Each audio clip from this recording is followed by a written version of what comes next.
जिल्हा परिषदेच्या उसगाव मतदारसंघासाठी नियोजनबद्ध विकास आराखडा राबवण्याचा आपला मानस आहे। त्यासाठी आपण जिल्हा परिषदेच्या अंतर्गत मतदारसंघातील सर्व गावांचा सर्वे केलाय।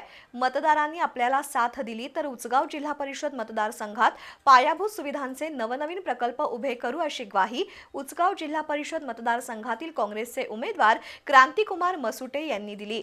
निवडणूक प्रचारासाठी उसगावसह परिसरात काढलेल्या पदयात्रा आणि प्रचार फेरी दरम्यान ते बोलत होते।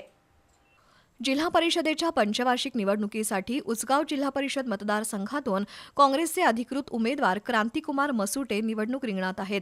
काँग्रेसचा विचार आणि ध्येय धोरण तळागाळापर्यंत पोहोचवण्यासाठी आपण कटिबद्ध असल्याचं त्यांनी सांगितलं।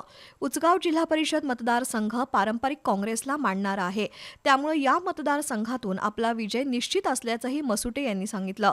प्रचारासाठी त्यांनी Chhatrapati Shivaji Chowk, Koyna colony, Eagle group, Ingawale Mala, मागासवर्गीय गृहनिर्माण सोसायटी, मसोबा माळ, रेणुका मंदिर, रेशन दुकान गल्ली, किशन समाज गल्ली यासह अन्य परिसरातून पदयात्रा काढली। इगल ग्रुप वॉर्ड क्रमांक 4 मध्ये या पदयात्रेची सांगता झाली।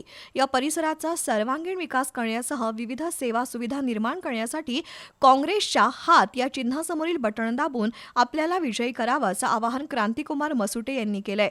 ठिकठिकाणी काढलेल्या पदयात्रा आणि प्रचार रॅलीला नागरिकांचा उत्स्फूर्त प्रतिसाद मिळालाय। यावेळी गांधीनगरचे सरपंच संदीप पाटोळे, उपसरपंच विनोद हुजराणी, ग्रामपंचायत सदस्य निवास तामगावे यांच्यासह कार्यकर्ते आणि ग्रामस्थ उपस्थित होते।